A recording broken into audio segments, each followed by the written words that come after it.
દાખલો 12 સંયોજનનો એક નમૂનો 2.0 ગ્રામ 0.4 ગ્રામ સોડિયમ, કાર્બનના 2.65 × 1022 પરમાણુઓ અને 0.132 મોલ ઓક્સિજન પરમાણુઓ ધરાવે છે. તો સંયોજનનું પ્રમાણસૂચક સૂત્ર શોધો. મિત્રો અહીં દરેકનો જથ્થો આપણને અલગ અલગ એકમમાં આપેલો છે.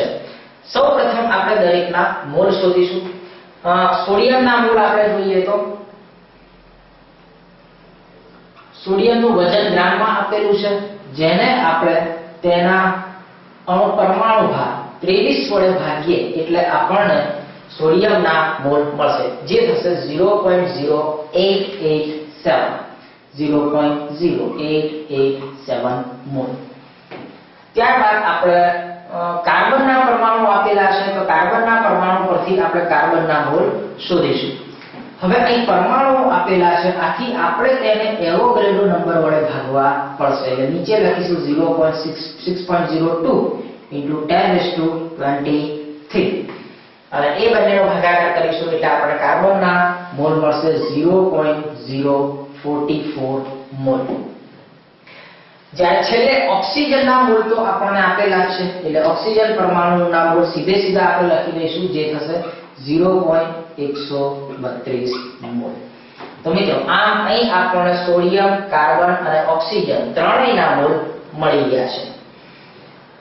હવે આપણે પૂર્ણાંક સંખ્યા શોધવી છે. પ્રમાણસૂચક સૂત્ર શોધવા માટે સહગુણાંક પૂર્ણાંક સંખ્યા આપણે શોધવી પડે. તો જે સૌથી નાની સંખ્યા છે તેના વડે દરેકને ભાગી દઈએ એટલે આપણને પૂર્ણાંક સંખ્યા મળે. અહીં 0.044 વડે આ અને આ દરેકને ભાગીશું, અહીં તો એક જ આવશે. 0.044 ભાગ્યા 0.044 એટલે 1 મળશે. આને 0.044 વડે ભાગીશું એટલે આપણને 2.01 એટલે કે લગભગ આપણને 2 મળે. અને 0.132 ને આપણે 0.044 વડે ભાગીશું એટલે એક્ઝેક્ટ આપણને 3 મળશે. આમ આપણે જોઈએ તો સોડિયમ, કાર્બન અને ઓક્સિજનનું પ્રમાણ એ 2:1:3 છે. તેથી આપણે પ્રમાણસૂચક સૂત્ર આ મુજબ લખી શકીએ. પ્રમાણસૂચક સૂત્ર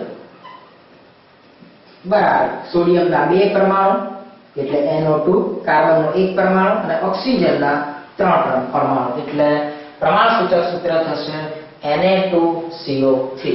તો આ મોલ શોધ્યા પછી મોલ પરથી પ્રમાણસૂચક સૂત્ર શોધી શકાય. મિત્રો તમે જુદા જુદા દાખલા જુઓ છો તો દરેકમાં તમે જુઓ છો કે રીત તો સરળ જ છે, પણ ઉતાવળમાં આપણે આ ભૂલ કરી દઈએ છીએ કે ગ્રામ આપ્યા છે, પરમાણુઓની સંખ્યા આપી છે કે મોલ આપેલા છે.